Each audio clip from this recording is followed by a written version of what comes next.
19 जानेवारी 2026. दैनिक चालू घडामोडी MPSC जागरणद्वारे.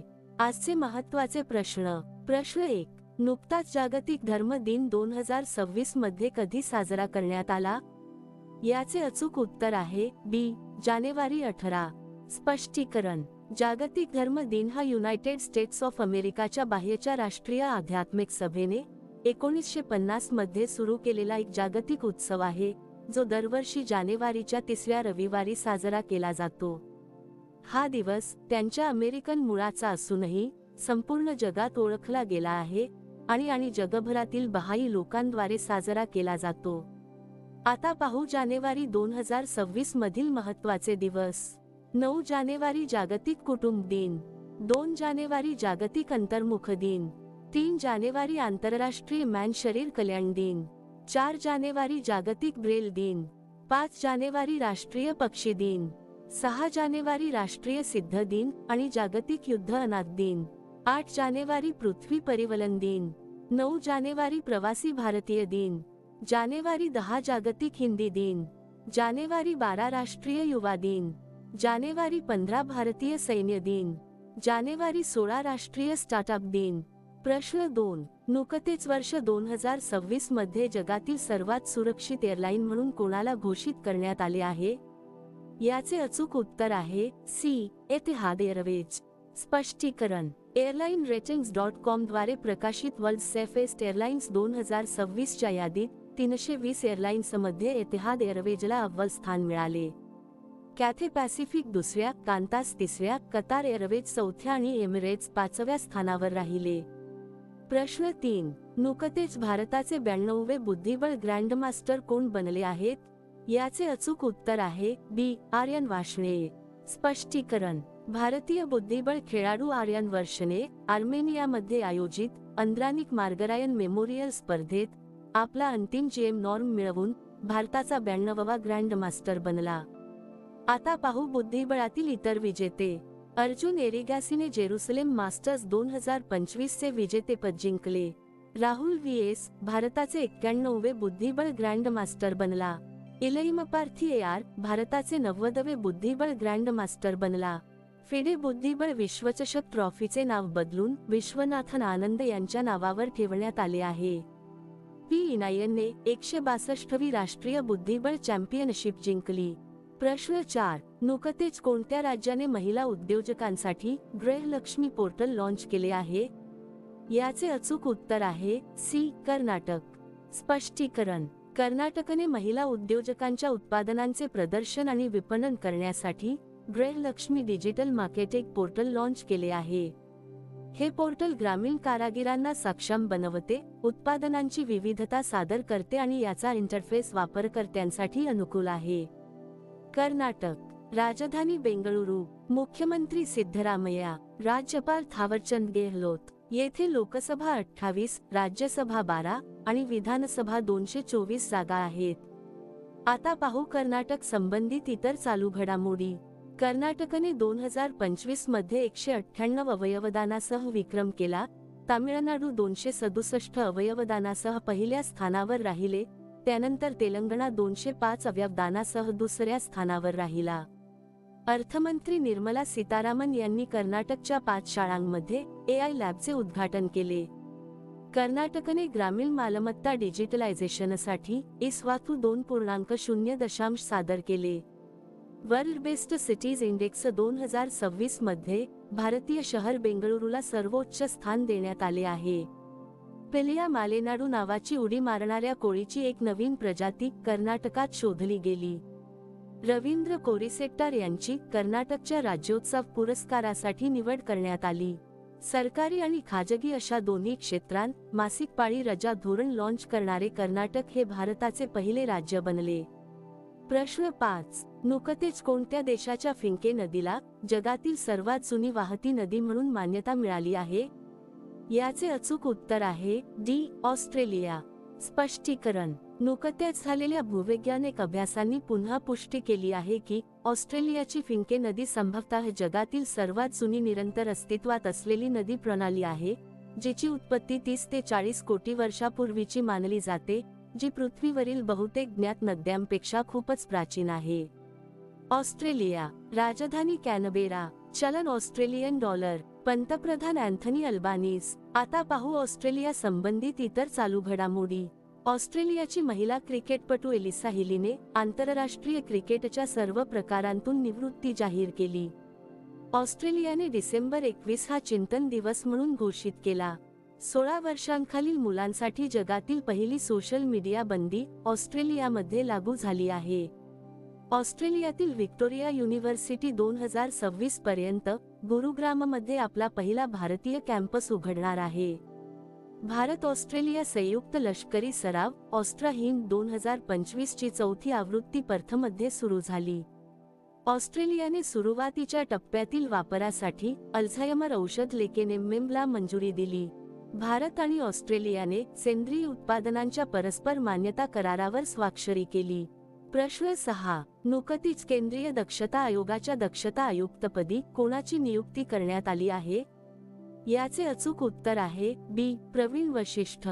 स्पष्टीकरण. भारताच्या राष्ट्रपतींनी केंद्रीय दक्षता आयोग अधिनियम 2003 च्या तरतुदींनुसार प्रवीण वशिष्ठ यांची केंद्रीय दक्षता आयोगामध्ये दक्षता आयुक्त म्हणून नियुक्ती केली आहे.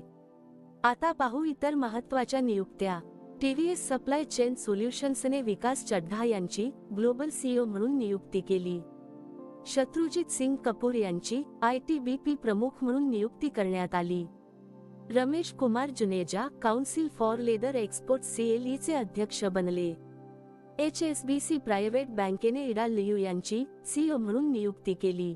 न्यायमूर्ती मुहम्मद मुस्ताक यांची सिक्कीम उच्च न्यायालयाचे मुख्य न्यायाधीश म्हणून नियुक्ती करण्यात आली. बेंगळुरू येथील केंद्रीय रेशीम मंडळामध्ये संचालक वित्त पदावर PS गिरीशा यांची नियुक्ती करण्यात आली. GI काउन्सिलने हेल्थ इन्शुरन्स इकोसिस्टमसाठी S प्रकाश यांची CEO म्हणून नियुक्ती केली. न्यूयॉर्क शहराचे महापौर म्हणून जोहरान ममदानी यांनी शपथ घेतली. प्रश्न 7.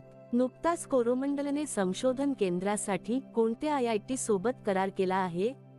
याचे अचूक उत्तर आहे C. IIT मद्रास. स्पष्टीकरण. कोरोमंडल इंटरनॅशनल लिमिटेडने कॉर्पोरेट संशोधन केंद्र स्थापन करण्यासाठी IIT मद्रास रिसर्च पार्कसोबत सामंजस्य करारावर स्वाक्षरी केली. आता पाहू IIT संबंधित इतर चालू घडामोडी. मेईटीने IIT मद्रासमध्ये परमशक्ती सुपरकम्प्युटिंग सुविधा सुरू केली. दिल्ली सरकार IIT कानपूरच्या सहकार्याने AI आधारित तक्रार निवारण प्रणाली सुरू करणार आहे. IIT पाटणाने संशोधनाला चालना देण्यासाठी सुपरकम्प्युटर लॉन्च केला. IIT दिल्लीच्या संशोधकांनी आर्टिफिशियल इंटेलिजन्स लॅब असिस्टंट नावाची AI प्रणाली विकसित केली. IIT मुंबईच्या साइन म्हणजेच सोसायटी फॉर इनोव्हेशन अँड एंटरप्रेन्योरशिपने भारताचा पहिला deep tech venture capital fund launch केला. प्रश्न 8. नुकतीच मेटाने कोणाची आपली अध्यक्ष आणि उपाध्यक्ष म्हणून नियुक्ती केली आहे? याचे अचूक उत्तर आहे C. दिना पॉवेल मॅककॉर्मिक. स्पष्टीकरण. मेटाच्या माजी बोर्ड सदस्या दिना पॉवेल मॅककॉर्मिक यांची अध्यक्ष आणि उपाध्यक्ष म्हणून नियुक्ती करण्यात आली आहे. त्या कंपनीच्या व्यवस्थापन संघात सामील झाल्या आहेत. प्रश्न 9. नुकताच कुठे खोल समुद्रात 300 वर्षे जुना विशाल ब्लॅक कोरल शोधला गेला आहे? याचे अचूक उत्तर आहे B. न्यूझीलंड. स्पष्टीकरण. फियोर्डलँडमध्ये खोल समुद्रातील मोहिमेदरम्यान वैज्ञानिकांनी न्यूझीलंडमध्ये आतापर्यंत नोंदवलेल्या सर्वात मोठ्या आणि जुन्या ब्लॅक कोरलपैकी एकाचा शोध लावला आहे. हा कोरल 13 फुटांहून अधिक उंच आणि सुमारे 15 फूट रुंद आहे.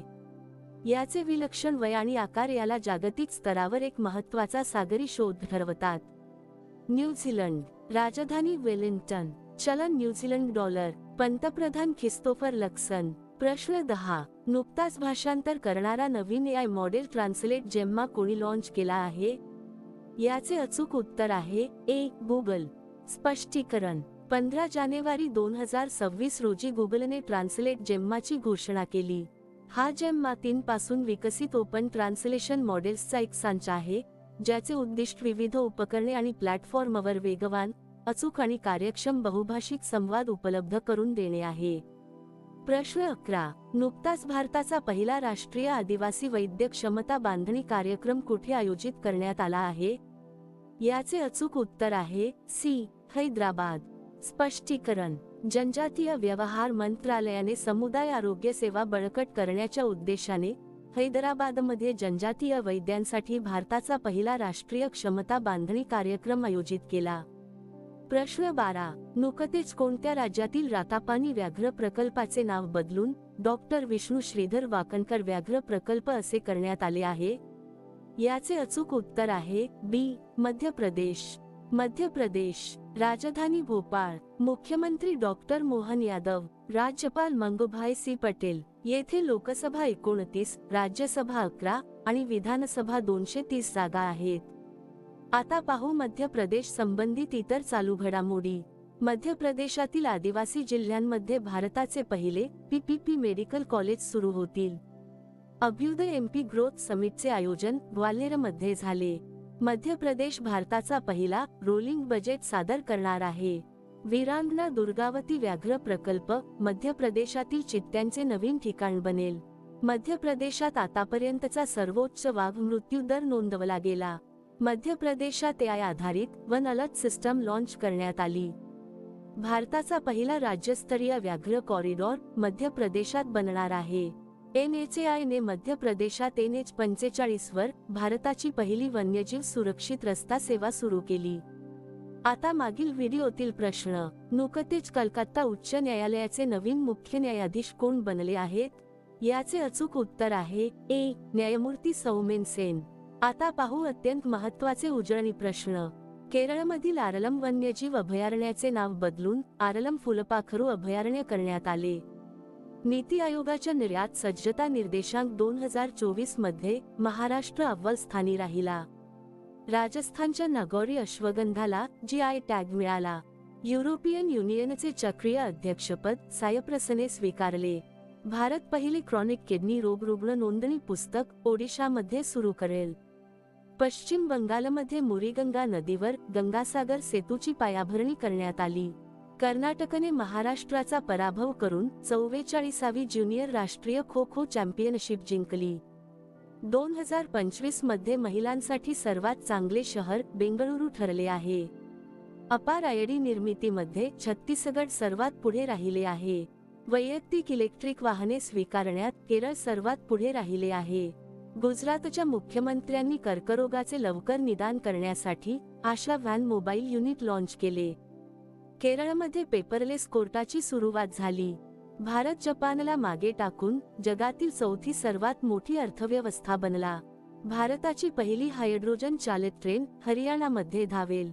उर्मिला सत्यनारायणन यांना नृत्य कलानिधी पुरस्काराने सन्मानित करण्यात आले. आंतरराष्ट्रीय क्रिकेटमध्ये 28,000 धावा पूर्ण करणारे जगातील तिसरे फलंदाज विराट कोहली बनले आहेत. IIT पाटणाने संशोधनाला चालना देण्यासाठी सुपर कम्प्युटर लॉन्च केला. उत्तर प्रदेशातील लखनौमध्ये दृष्टिहीनांसाठी पहिली ब्रेल लायब्ररी उघडण्यात आली. आता तुमच्यासाठी प्रश्न. नुकताच जगातील सर्वात मोठा ग्रीन अमोनिया प्रकल्प कुठे उभारला जाणार आहे? खाली दिलेल्या पर्यायातून याचे अचूक उत्तर कमेंट बॉक्स मध्ये नक्की द्या. उद्या पुन्हा भेटू पुढील भागात. धन्यवाद.